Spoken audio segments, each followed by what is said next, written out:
You're scratching your nose without the controllers, though. No, I kind of did.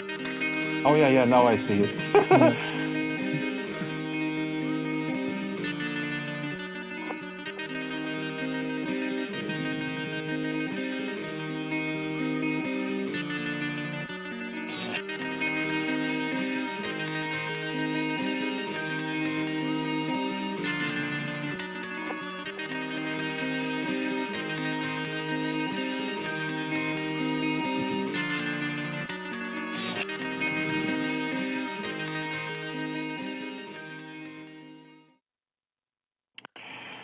Hello there and welcome to the Drax Files Radio Hour. My name is Drexter Dupre, in Second Life it is, and in Sansar as well.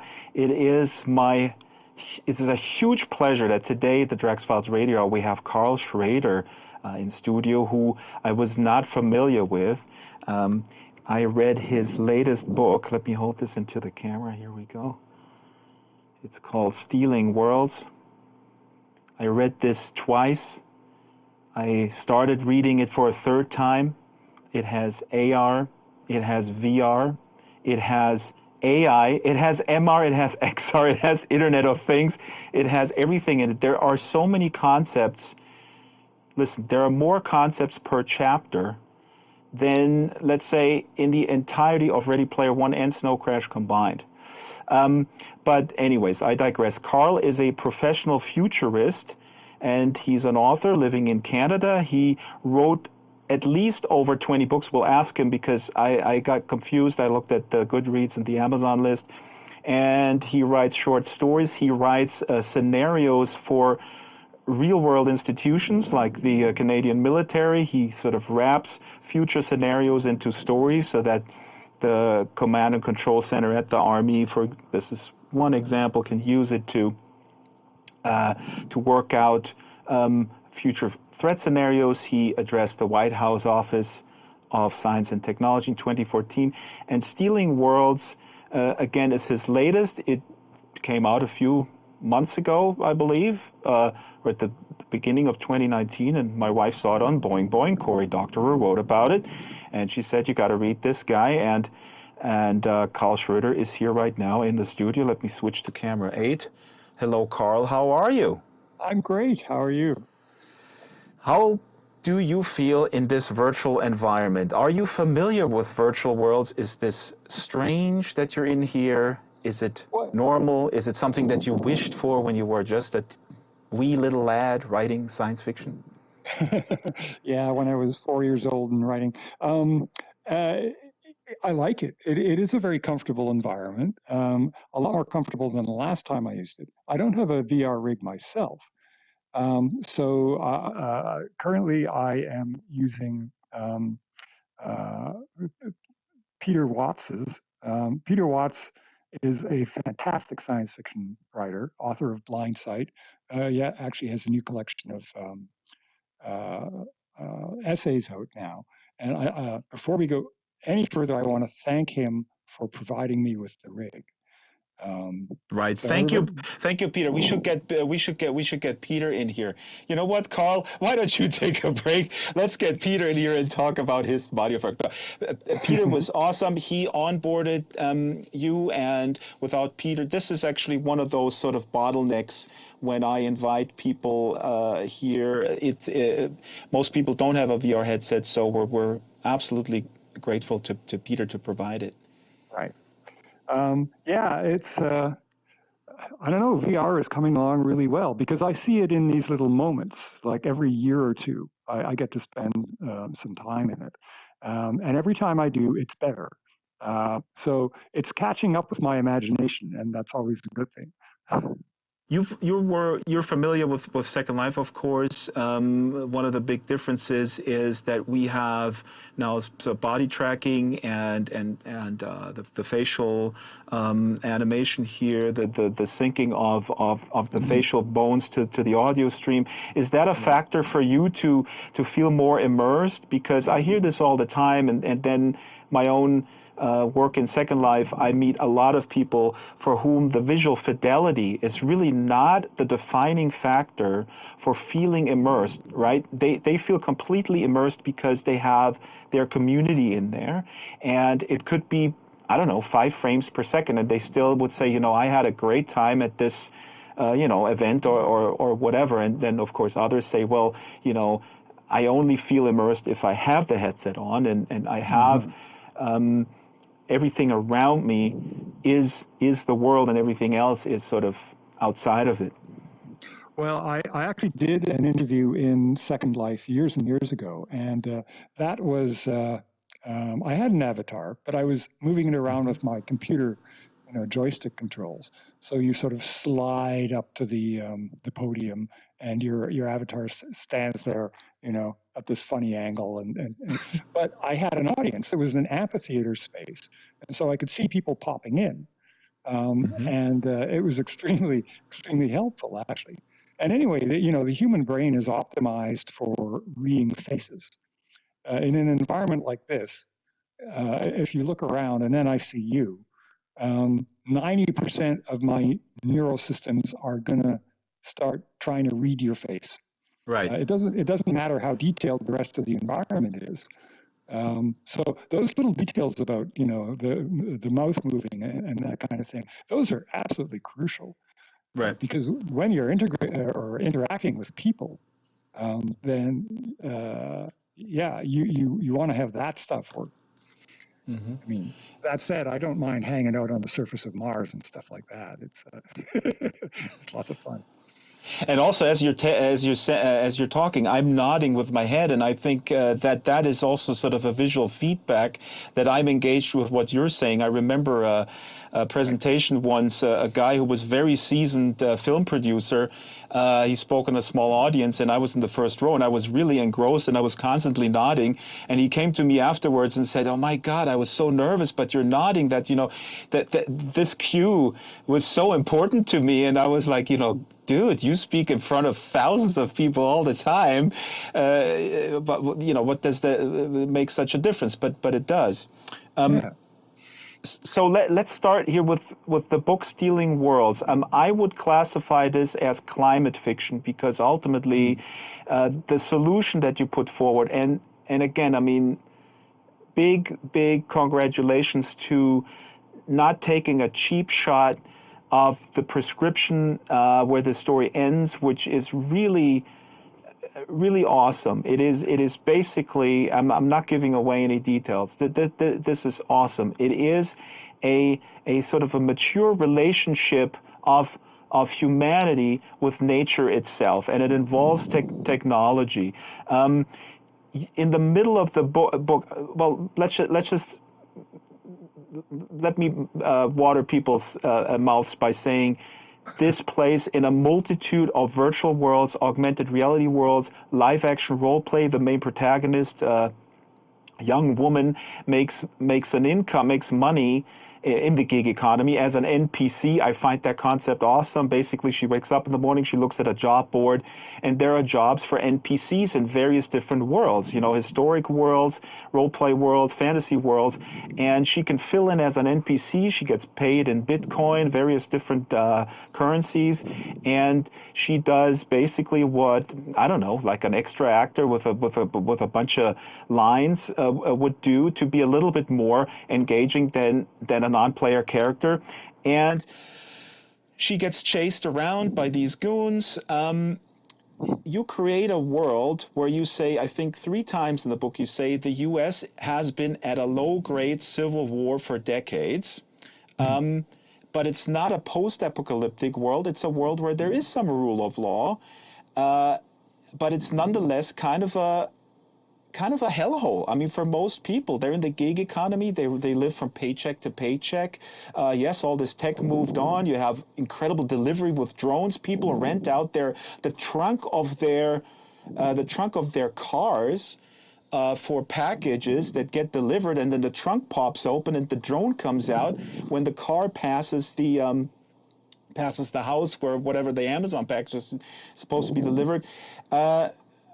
I drone on and on and on. Where's my question? My question is, were you not tempted to create a post-apocalyptic world? Why did you create this type of world where arguably for white people, it's bad, it's tough, but it's kind of livable. There's even like a UBI type thing. So why not go with a post-apocalyptic world, Carl, like all your colleagues do, and then go from there? Well, Like drowning. Anyways, go ahead. sure. Well, the near future is this really problematic space to write in if you're a science fiction writer. Um, and if you look at the period from, say, 10, 15 years from now to, say, 60 years from now, and look at the books that have been written and movies that have been made set in that period, what you tend to find is that there's very few, and the ones that do exist are apocalyptic or post-apocalyptic, right? So it seems to be the default way of dealing with the near future. But the problem is that that's the future that we're all living into. So does this mean that all of our default assumptions about the future is that it is going to be an apocalypse? I tend to think that description is prescription. if you're describing such a future, you are in effect prescribing it. You're saying this Right. is what's going to happen, and I don't want to do that. It's funny you should say I'm writing climate fiction because when I started this book, that category didn't really exist, Hmm. but it sort of came to exist as I was doing it. But there's a term floating around right now, which is really cool, I think, and it's called pre-apocalyptic fiction. Oh, okay. Yeah, and in pre-apocalyptic fiction, you're writing about a near future that's hurrying towards catastrophe, but Hmm. it isn't there yet. And the whole point of it is that uh, it is possible to divert that catastrophe. Hmm. Um, in pre-apocalyptic books like mine, you don't actually know whether people do, but that's not the point. The point is to try. Hmm. And in Stealing Worlds, people take agency into their own hands. They actively try and avert catastrophe, create a world or worlds, as it turns out, that they want to live in. And I found that just so much more rewarding to write about and fun. This is fantastic. This is how I felt about this book as well. I mean, you're basically saying that the as you say, description is prescription. That we do limit our imagination for solutions. I mean, people have different opinions about that. I've heard people say, we need to, we need to hit people harder with these things because then they will see the urgency and the solution will come up. And at the same rate, I've heard people say, well, utopian and climate fiction and whatnot is all nice and good, but the drama is missing, so people are not going to read it anyways. And it feels like what you're doing is it's a perfect middle ground, I guess.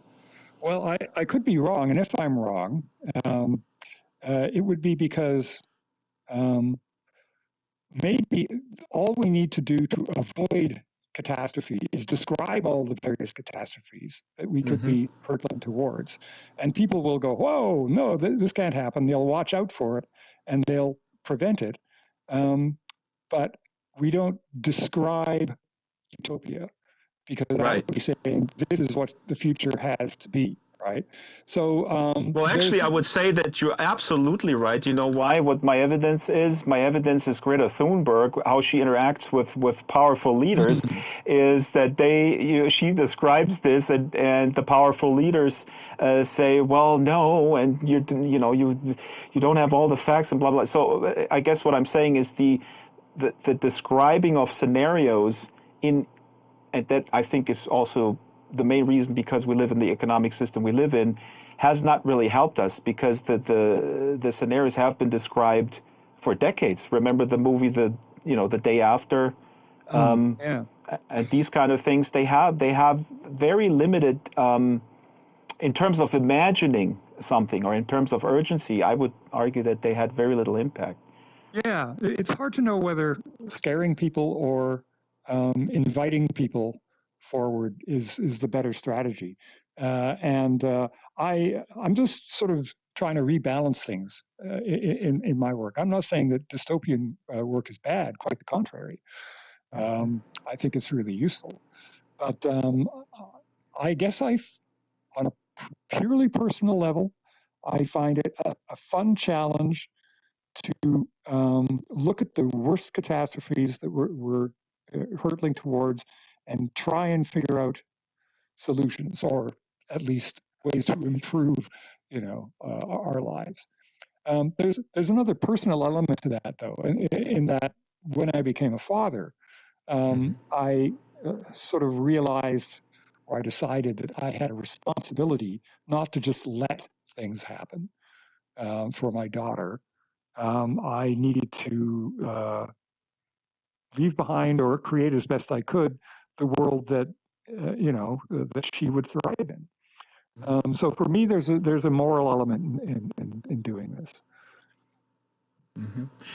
I do feel as a father myself, what you were just saying, it really the how to motivate kids. In particular, I run into discussions with teachers often, and some are convinced that you need to motivate by telling the kids if you don't, if you don't pay attention, you're going to be on I'm using crass examples, exaggerating, but you'll be on welfare and you're not going to make it. You're going to be digging the ditch, versus a more positive type of motivation. One thing, I'm taking notes here, pre-apocalyptic, so that I don't forget the term that you used. One thing that I love about Stealing Worlds is also that the young woman at the center, her father is an environmental activist. I mean, he's killed. We know that right from the get-go, and he was an environmental activist. And there is later in the book, there's one sort of interior monologue that I find incredibly powerful, where the daughter, the hero of the book, says, she's kind of talking with her father in her mind. She says, you, the father, you never tried to, I'm trying to paraphrase. She basically says that what he did was always fight against stuff. I mean, he was fighting for a cause, but he was fighting against evil oil companies and this and that, and he never tried to not do that. And what that means in the context of the book, at least for me, is a doing less and letting things happen. And I guess, I don't know if that's your rewilding concept. This is one of the many, many concepts that you put forward. But in my mind, the rewilding, and I know there is a talk of you on YouTube. I did not watch it in preparation because I didn't want to be sort of colored in how I see it. But when Sura Neelan, the hero, basically stipulates that her dead father, as she puts his ashes out of the urn and distributes them into nature, she thinks about that he never just kind of let things happen. And how I read that is to be at peace with nature. And I guess if that's the rewilding concept, but take it where you will. Explain rewilding, or tell me that I misread the entire book. Take it where you take it where you will. Well, yeah, I mean, Sura realizes that her father didn't fight for something; he fought against something. That's Exactly. really, Yes. yeah. The rewilding is a kind of sort of mythical idea I came up with a few years ago. Actually, the working title of Stealing Worlds was The Rewilding, and or The Rewilding of Sura Neelan. But the idea is, I don't know. I'm not sure I can really describe it in the frame that we're in. But going back to nature is not it. It's a reconciliation, really, with natural systems, and rejigging the human system so that it's works with natural systems instead of Exactly. against them. That's exactly how I read. Oops, why am I standing backwards? Here we go. That's exactly how I read it. I didn't see. This is why it was wonderful that it was not some naive, hippie type of thing. Let's just all unplug and go into nature. It is really putting nature at the table as an equal partner, almost. No. Yeah, for instance, there's this famous quote from Arthur C. Clarke that any sufficiently advanced technology is indistinguishable from magic. So my version of that is that any sufficiently advanced technology is indistinguishable from nature. And if you take natural systems, particularly biological systems, as being things we should imitate, learn from, then I think we've got a long way to go. Where the lever is very primitive by this, compared to a bacterium, technologically speaking, and humanity is nowhere near getting to the technological level of trees, forests, lakes, watersheds, all the systems that we're embedded in, because we don't even recognize these things for what they are.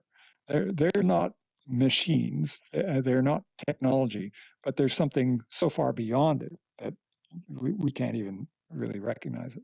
In your book, and this is a little teaser. In your book, though, they do communicate with technology. They're able to communicate with human beings and voice their grievances, if you will. That's right. Mm-hmm. The humanity faces this, or the world faces this terrible dilemma right now that we would like to be able to save the world, but we're the problem. Mm-hmm. Humanity is in the position of being the fox guarding the hen house. How do the very forces that are destroying the planet save the planet? And one of the answers in Stealing Worlds is we can't. We need help. And where is that help going to come from? And what I propose is something that I call deodans, which I'm not going to try and describe now because Mm-hmm. it's completely We'll do that crazy. later. We'll do that Yeah. later because I need to know what the difference is between an actant and a deodand. Actually, I do know it, but no, go ahead. Sure. Go ahead. But basically, that's how the book ends, is with the intervention of an outside force. And in fantasy, this would be the return of the gods Or coming back aliens. down, or aliens would come in, right? But I have a different take on it that is possible enough that I'm actually working with some technologists in the blockchain space to try and build some real deodans. Mm-hmm. It's going rather well, actually. This is amazing, Carl. I'm so thrilled because it's also it's a mind-boggling prescription, but it's also something that we once had. I mean, arguably, indigenous cultures did that. What you're kind of describing, and we don't want to give away too much. But again, folks, you know what? You can't spoil a book like that because. The process of reading it is really the revelation. This is not like, okay, I need to know how it ends. Yeah, you do need to know that too. But anyways, I say this on every show, that the joy of just reading and being in there and immersing yourself in a story like this is the reward. The other thing here that I want to mention, because you just brought it up with Bitcoin and blockchain, I'm kind of critical of it, but I can't really voice my criticism coherently. I have a blockchain friend here in Germany who constantly tells me that's the future of everything. You have a nuanced take on this, a kind of a critical take. What's your take on blockchain in the context of the book, in the context of I don't know, getting these sort of shadow economies into place and compensating people for their work, but also for the smart contracts. I mean, are you pro or con? Where are you? Well, that would be like saying, "Are you pro and con electricity?" It's a technology. So people ask me, "Are you pro or con Second Life?" And I always say, "I love Second Life, but I also hate it." Anyways. Yeah, exactly. There's all kinds of potential, and there's all kinds of ways that it can and does go wrong. I am really against Bitcoin because I think it's turned into a monster. But that doesn't mean I'm against cryptocurrencies and blockchain itself. Doesn't get discussed much because people don't understand it. But I'll give you a like 2-sentence description of what it is. It's a way of giving digital or virtual objects some of the characteristics of physical real objects, like permanence and uniqueness. That's all the blockchain is. But once you've got that ability, all kinds of new things become possible that were never possible. And that's what I've been writing about. Basically, the most cool and interesting technology for science fiction right now is accountancy. Mm-hmm. Right? Mm-hmm. I always wanted to be an accountant. Please elaborate. Well, the blockchain is a kind of ledger. But it's the kind of magical ledger in the sky that everybody can see, and that makes all the difference. Because, for instance, in Stealing Worlds, one of the things that people do is they'll take a virtual object, like say book here, right? Hmm. Um, and they'll associate it with a real object, an object in the world, so that the two are linked. So now I can own the object in the real world, or I can own the object in the virtual world, or both. Hmm. But I can also own, pay for, and have different social relationships with all these different things in the virtual world that have the same characteristics of permanence and um, sort of universal recognition as they do in the real world. And Mhm. Let me jump in here real quick because in the story, just to flesh it out a little bit, in the story, there's a bunch of examples where basically real world objects like a Coke can in that one scene is tagged and is on the blockchain, but in the virtual world or in the augmented overlay of these worlds, this could be anything. This could be a piece of gold or whatever in the context of the role play. But in the physical world, it's a Coke can. And if you throw away the Coke can, if you lose it in the physical world, if you throw it away, then the value that it has in the game world, which is real value because you can cash it out or you can buy goods and services with it, is also gone, right? right, exactly. So that means you can start designating values Mm-hmm. almost arbitrarily, and they're playing in virtual worlds, but they're mixed reality worlds. Right, So we should say they're that, right. They're mixed reality. There's overlays over the physical world. People can be there on site, but people can also kind of be holograms, I guess. They can play from wherever. and one of the things that you can do then is you can create worlds that are partially laid over our world and partially contain. That's why they call it mixed reality. It's got components of both the virtual and the real, and you can be poor in the real world and rich in the virtual world, or vice versa. And the thing is, of course, that now you can start to redefine what's wealth, who's wealthy, who has power, and how power is distributed. Because as it happens, power and wealth are social contracts to begin with. They're not real physical things like bricks. They are um, consensus reality. And what the blockchain lets us do is create new layers of consensus reality, any number that we want, and designate any one of those as being the correct one. So it's ultimately subversive. And the title of Stealing Worlds comes from a speech that a rather crazy character in the book gives about halfway through, where he talks about the pre-blockchain world, where basically all these potential other realities were stolen from us. We were told that there's only one money, one power, one state, one reality. When in fact, all along, we've had the ability to imagine different worlds. Mm-hmm. But now we have the technology to make those worlds real. Okay, now what you just said to me sounds more optimistic than what you actually put in the book. The book is more critical than what you just said in terms of the possibility of of cryptocurrencies, because frankly, I mean, this is my view. You still have to pay for housing and electricity and water.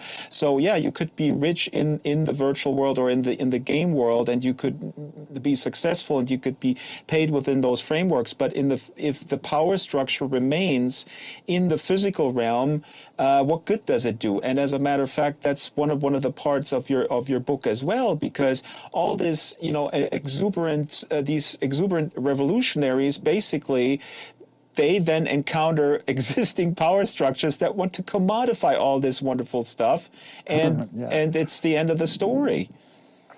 Sure. I mean, uh, and this is giving a little bit away, but this wonderful potential that I've described for you is, in a sense, just a red herring in the book. it's it's a wonderful rabbit hole that Sura falls down, but But you just said there is this potential to upend these power structures. There I mean, how do you? absolutely is. There absolutely is, and it largely happens. Um, but there's this one problem, and she ultimately runs up against this problem, as does everybody else, and that is that there are physical limits in the actual material world to what we can do. And so those physical limits turn out to be actively represented, shall we say. Mm-hmm. There are players who represent the physical world, and they become uh, the ultimate determinants of the fate of the world. As they As I are said, now. I mean, as they are now, sure. because I think the material. I mean, it could be argued that we could, that there is plenty for everybody if you redistribute it, which is, socialist prescription. You also, I mean, I think brilliantly. Critique all also the big three systems: capitalism, communism, and or planned economies. Let's just say that, and libertarianism. But ultimately, I would say to you that the issue here is, and I don't have a solution for it myself, but the issue is that existing power structures are so entrenched that even with these new technologies, I just don't see a way that they are not going to be taken over and commodified. Well, certainly that's what everyone's going to try and do. That's always the end goal of entrenched power to do these things. That doesn't mean we don't keep fighting against it. Mm-hmm. And if you wanted to sum up what the maneuver I'm trying to do, the thing that I'm trying to do with this book, um, uh, it's just to point out that if you're still thinking in terms of capitalism, communism, socialism, libertarianism, you're thinking about the ideas of the last century. Mm-hmm. And I wanted to write about ideas for this century. Because why should those be the only possibilities? And in fact, I mean, in the course of the book, I found all kinds of things, new things that were possible. And some of them mind-boggling, and some of them really cool. Some of them loads of fun. I mean, just the whole mixed reality, live-action role-playing. That is awesome. That is so Yeah. awesome. Please describe it, because that is just these overlays. I mean, Werner Winch, Rainbow's End was the first book where I read with like sort of overlays. But your book has basically worlds that where people in this scenario, ICE raids are still happening. Immigrants are being chased by ICE, but they can hide in a world called the White Rose, which is based on the fascist 30s, where underground organization based on the White Rose are helping people to hide from the fascists, and that's what people then actually do, and they're detached from the surveillance that ICE and the government uses. So they're still in the physical world, but they're also in this live action role play world where they are invisible. It's amazing.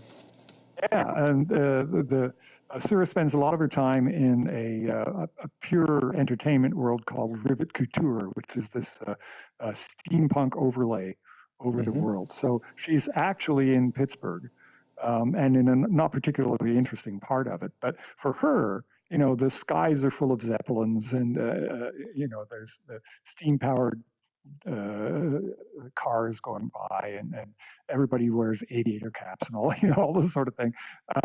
And she has adventures, but the adventures somehow manage to be um, connected up with the movement of real goods and services, Right. so that when she's finished the day of adventuring, somehow some people have been fed, some packages have been delivered, things have happened that we associate with commerce and industry. But for her, she's been playing part of the grand political drama of the great states of Rivet Couture. And that's okay when it's just a few people, but it becomes millions of people playing in these games. simultaneously in the real and virtual worlds.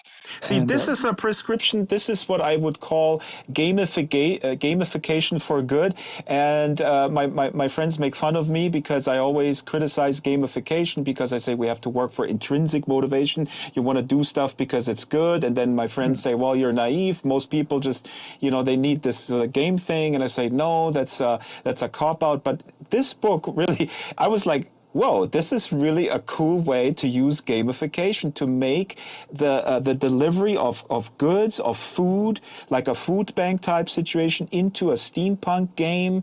And people play this and they're chasing and they're getting the goods and then they deliver it to homeless people at the end of the day. But it's all with this steampunk overlay with, like you said, zeppelins and cool brass, whatever weapons. Yeah, why not? I mean, that is where I felt I would buy into that. But then, of course, this also gets billionaires and people think like we could get a couple of bucks off the top of this operation. Sure. All we have to do is skim, a little bit out of every transaction, and we end up getting rich. Oh, sure, yeah, and people are clearly going to do that. I mean, already at the beginning of the book, nobody with any sense is using the internet anymore because it's just become this system for extracting money from people, right? It's advertising, fake news, propaganda system. And it's there to track your every motion. And there's a planned economy, but the planned economy was created by Google and Amazon because they know so much about you that they know when to start manufacturing something because you're going to ask to buy it in 3 months, right? Or in a week, right?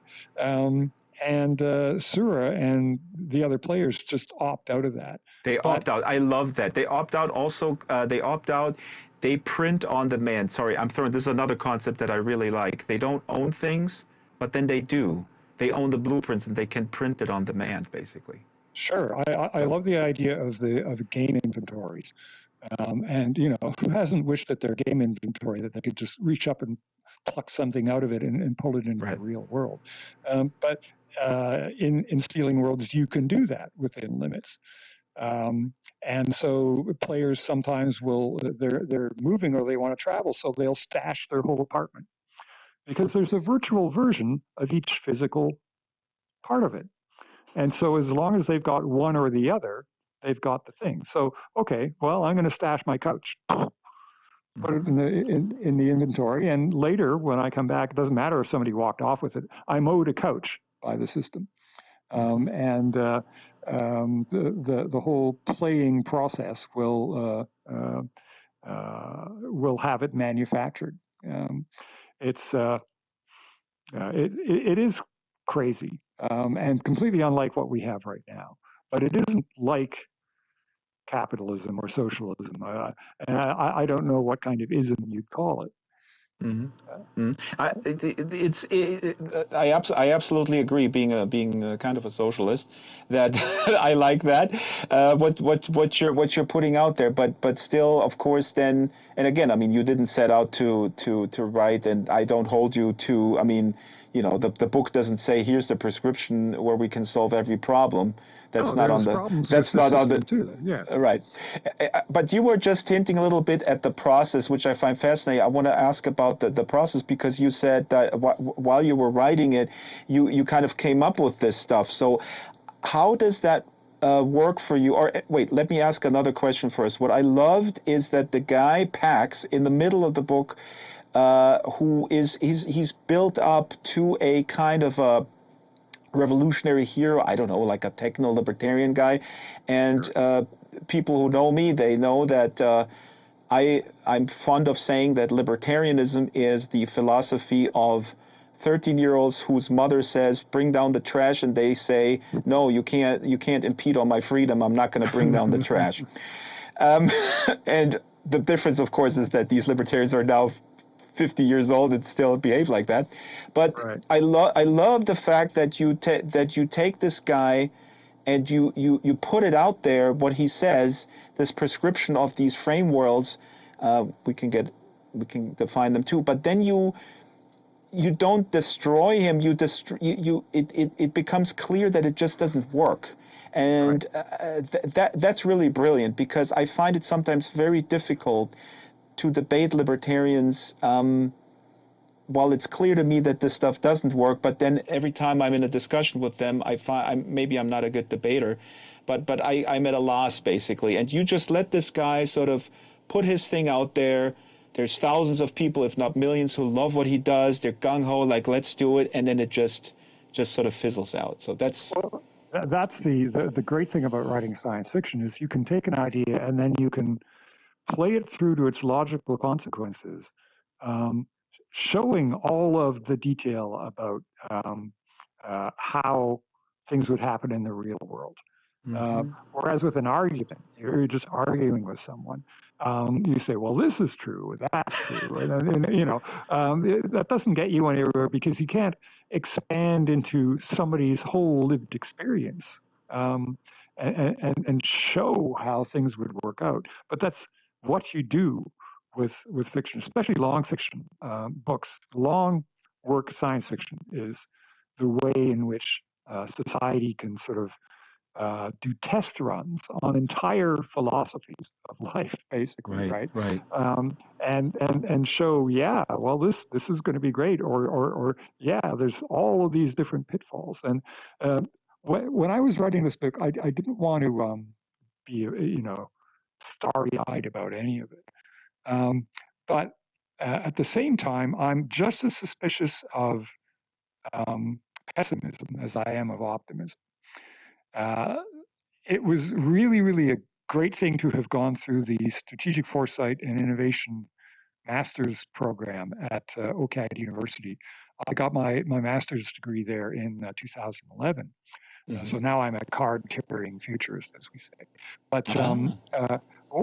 that program gave me a whole bunch of extra tools beyond what I sort of learned over the years as a science fiction writer um, to use to look at the future, in particular the near future. And when I was writing this book, I found myself going back to those tools and saying, well, you know, this is all looking wonderfully dystopian, but here's the counter analysis. Or this is all looking, starry eyed and, unicorns and rainbows, but here's the counter evidence. And so at every stage when I was writing the book, I had the ability to go back and say, oh, okay, yes, but. And I hope I put enough of those in the book without jerking the reader back and forth between excitement and despair. Oh, um, I actually think you kind of do, but I love that because that's exactly how I feel. I'm super positive, optimistic Monday morning when I get up and then I go out with the dog and then I meet another dog owner who tells me that, everything is going to hell in a handbasket and the reason is the Syrian immigrants, and then I get depressed that people don't see the bigger picture, and then I go home and then I'm an optimist again. And that's kind of how Zura is, and a lot of these right. protagonists, they do fluctuate, but it is it is a roller coaster, and it's wonderful how you put that. So this knowledge of the master's program did not turn you into a cynic, obviously. Is No, that the real no. enemy? Is the enemy is cynicism, is it not? Yeah, I take cynicism as a kind of naivety. Actually, Mm-hmm.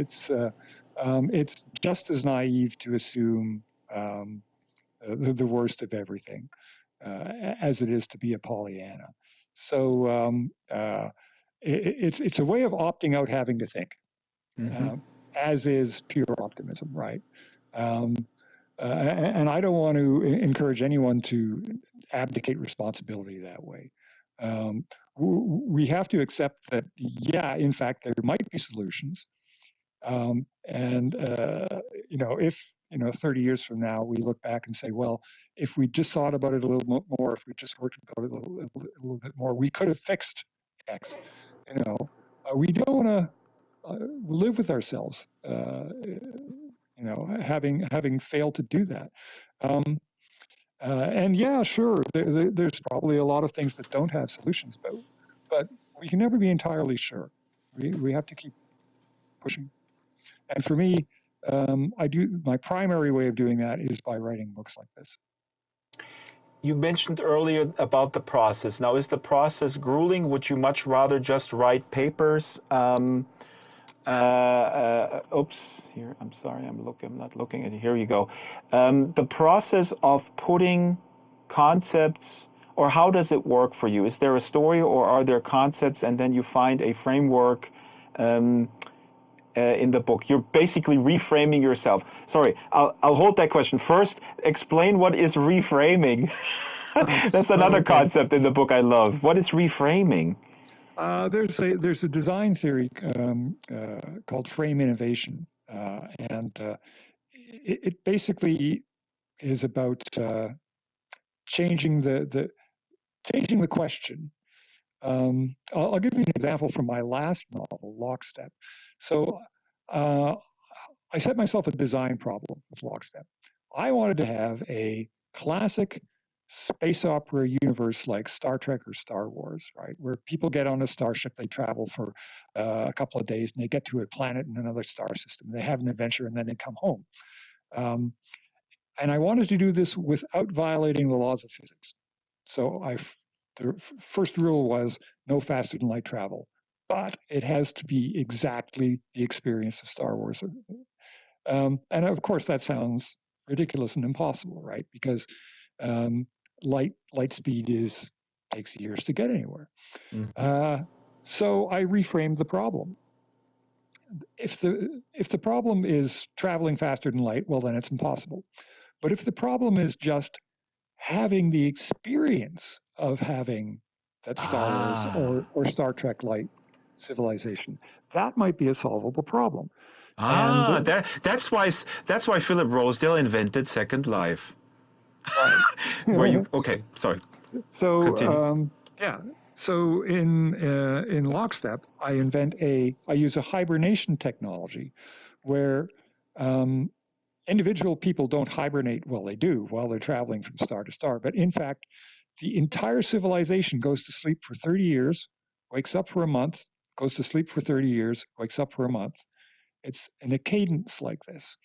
Everybody hibernates. So that means while everyone is asleep, you're traveling from here to Alpha Centauri, slower than light. When you get there, you do whatever for a month, and then you come home, and subjectively, a month has passed at home.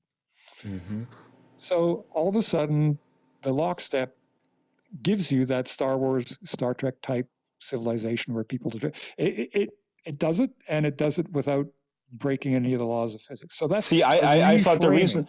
the reason why I said you Philip Rosedale invented Second Life, I thought you were going. I haven't read the Lockstep, but I thought like you were just putting them basically into a virtual world where they get simulated that they travel the speed of Oh light. But no, that would have been fairly cheap. yeah, no, it's all happening for real. But uh, in in reality, we're constantly faced with what seem to be insoluble dilemmas, but they're insoluble because we of the way we frame the question. And if Right. we think about it in a different way, we reframe it. Often we can find novel solutions that actually end up solving, our original framing, but do so coming from a completely different direction. So there's a whole design discipline around that, and I've used that increasingly in my work. The frame worlds are a solution in the book, but they're only part of Stealing Worlds. So Right. Stealing Worlds has a bigger argument, and basically Sura goes through a much bigger adventure. Sura doesn't have much sense of control over her own life, and Well, she grab that is exactly how we feel. I mean, not sure. only millennials, but increasingly, I have this discussion with my dad all the time, where he feels, he did everything right, and he's doing really well, but he even this generation, the Boomer generation in the U.S., or the equivalent in Europe, they can sense that something is not really working. The frame Yeah. worlds, though, as a concept within all these other concepts, again, I really like it because those are very fantastical, playful ways to do social good, by playing. And one of the interesting things that you throw in there also, I think a couple of times, is that Sura has a good time playing in these worlds. She was unfamiliar at first, and then she creates this avatar that is, has a great reputation and solves mysteries and goes on adventures, and she earns money doing it. And several instances in the book, and this really resonated with me being German.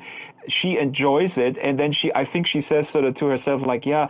How can this be work when I'm enjoying it? Like she feels like bad about it, and I was Right. like, yeah, this is how I was raised. If you enjoy it, it can't be work.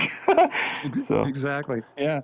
Oh, yeah. And I think we all feel that way. that conditioning, it's a hardcore conditioning that we sort of have, I guess, in society.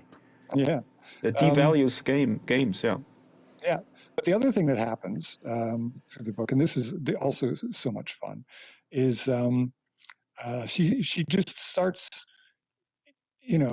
spending her time not just with human beings anymore. Hmm. There's all these game sprites, and they represent different things. Like the at one point she's delivering groceries, and a chat bot has been attached to the groceries in game, as it were. And so the groceries are like snarking at her and saying, "You're not delivering me fast enough," and this sort of thing. And so the whole world becomes alive. Hmm. Because with mixed reality, yeah, you can designate that the groceries have a kind of spirit attached to them. Just as Hmm. in any game, you can add, NPC characteristics to anything. So, so part of the journey is just rediscovering the animation of the world that Right. we took for granted when we were kids. And what That is what exactly. That's really at the core. That playfulness. You bring that back. Yeah. Yeah. So, yeah. So it was lots of fun, and I don't know whether I'll get a chance to play in this universe again. There could be more Sura Neelam novels. Ah, Uh, see, this is what every author wants. They want to create a property just like Marvel and then just regurgitate everything. Commodify yourself. You've been you. well, I wouldn't say I've done it before, but I wrote a 5-book series, the Virga books, which I quite enjoyed. Hmm. But the reason I was able to do it was because every book I just set out to reinvent the whole thing and start from scratch. Go, Hmm. do it all new. So I never ran into George R. R. Martin's problem of how to write the last book. And if I were to do the same sort of thing with this, I would go down the same route of just find some different story, some different take on it. Well, Um, I would say you have earned the right to do it like that, and not go the hard way, throw it all away and start and build an entire new world from scratch. Um, you can sit on the laurels. At least for me, I'm so thrilled that I have discovered you, and all these books that are here on the virtual table I have in real life, and I'm gonna go through them. We're running close to the top of the hour. Just a few minutes left in the show. Let me look at my notes here. I wanted to address, yeah, the self sovereignty is a big thing. Of course, hmm. there's another theme there that we own our own data, which is paramount. Yeah, how actually, it was announced a few days ago that Facebook is now, and it was to be expected, playing in the virtual world game. They have the Oculus, they have the hardware. Now they're building a world. It's called Horizon. It will be linked with Facebook services. You will be able to play in there. You will be able to be very safe in there because you can block people right away. If somebody you don't like, you can live in your own universe. Speak about siloing people into different places. Hello, Facebook was very successful in that in the 2D version. So, Right. what is your concern if you put the pessimist hat on?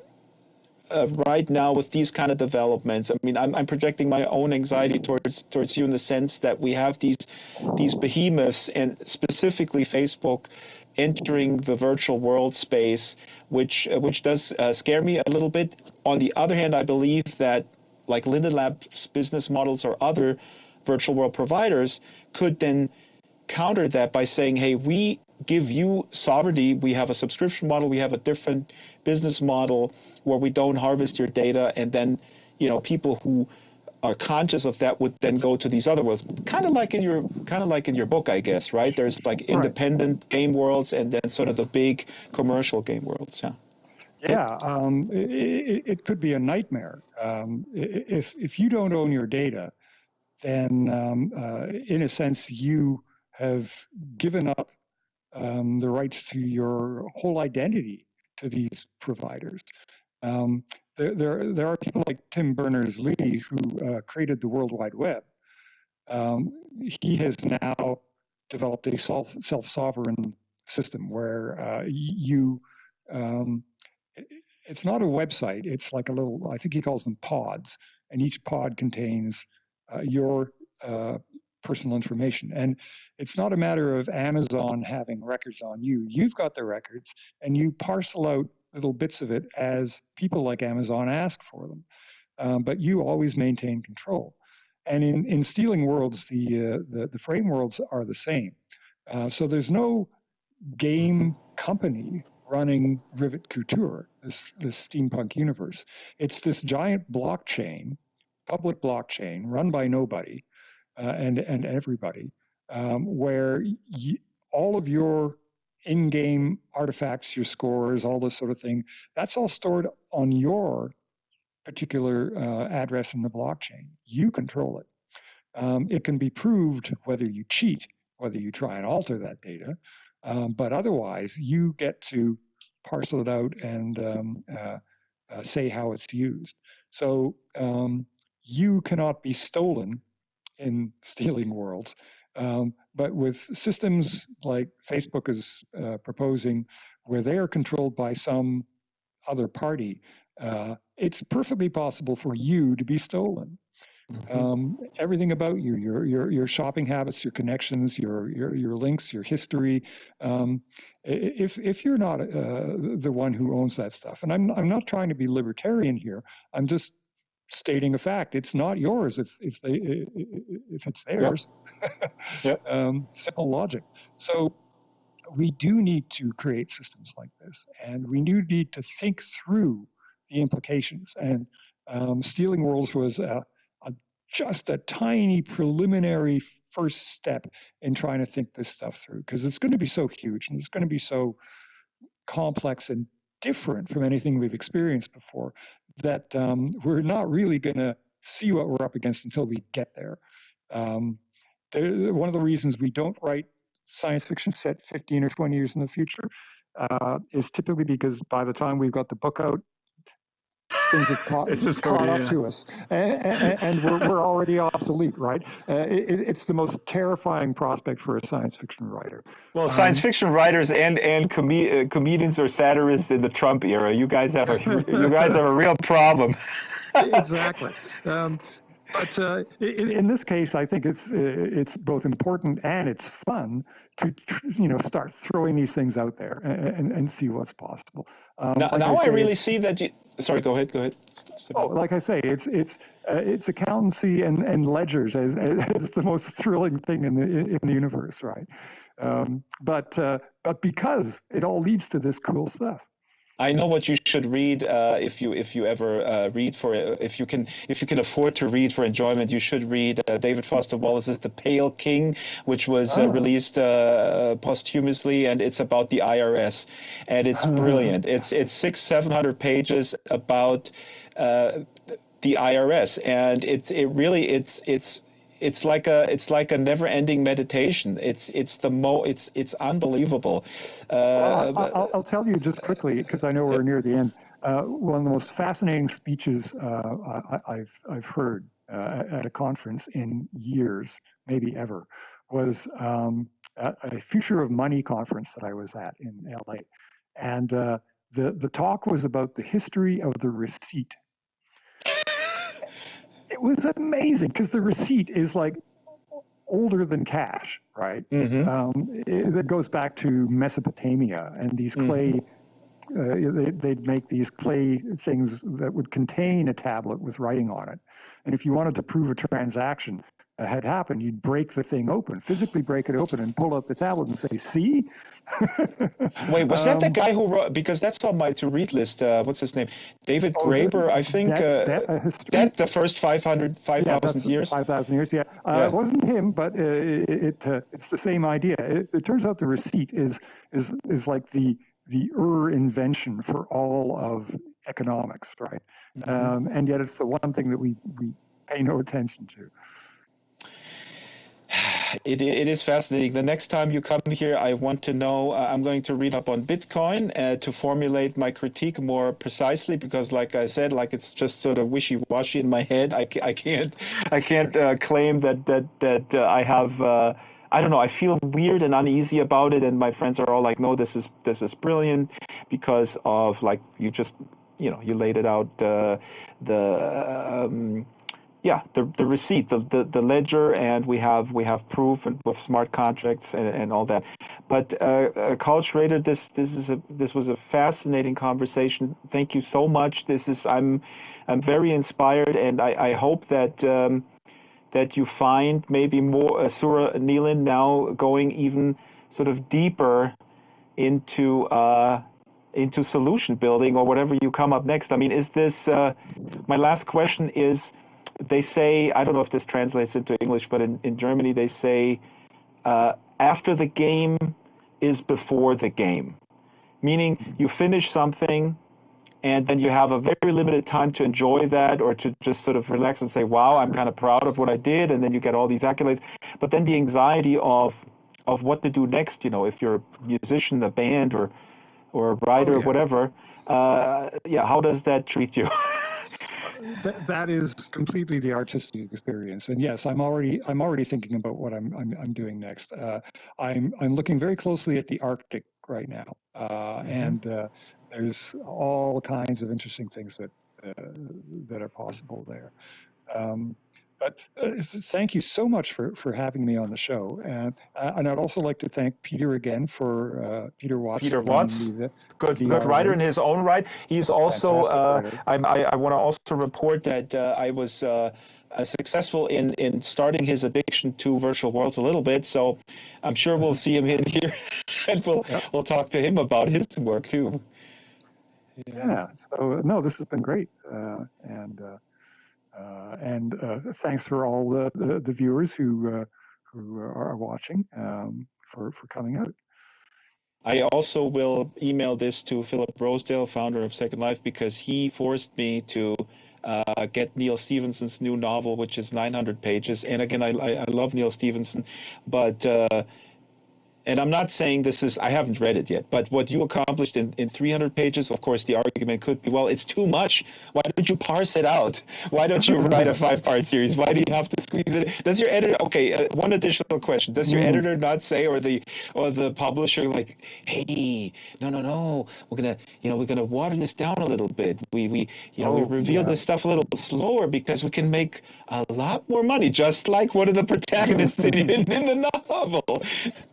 A lot of people do say that. I've been blessed, however, with editors who know that I'm good for coming up with something else, if you ask me. The last book, Lockstep, was my then editor, David Hartwell, just phoning me up and saying, I need a book from you in 3 months. Tell me anything. Okay, good, bye. And I was that can be a good motivator, though. But this could be, is this causing anxiety to you? Because, I always say I come from daily radio, which can be very anxiety inducing, producing daily programming. But on the other hand, it gives you the opportunity to quickly to force yourself to come up with solutions quickly, and then if it's not perfect, you can again, next week or the next day you can do it basically better. While when you write a book for a year, then you're sort of stuck with something that all the mistakes you're stuck with for a long time. Well, that's exactly it. It turned out that Lockstep won Canada's Aurora Award for Best Science Fiction Novel of the Year. So, there you go. Being forced to perform is sometimes a good thing. All right. Carl, thank you again. And viewers, thank you for watching. This will be on Monday's podcast, draxfiles.com. A little bit edited, a little bit bookend with some news. And the next show will be with Stanley Chen or Kifuan Chen, and I'm completely butchering his name. And the book is Waist Tide. It's right here on the table. He will be with us from Manchester, UK, but also here in the basement. And from what I read, he is China's sensation. And he used to be an executive in the VR industry, and he left the VR industry. I think reportedly a little bit not too happy, but now he's really happy because he turned to a writer, and we're going to ask him about that. Why did you not stay in the as an executive in the VR industry? Why did you become a writer? That's it. I'm going to put away the controllers and I'll play the outro. And thank you guys for watching. And goodbye. And have a fabulous day, Carl. And say hi to Peter. I will. Our Thank you so wonderful much. tech. Bye bye. Bye.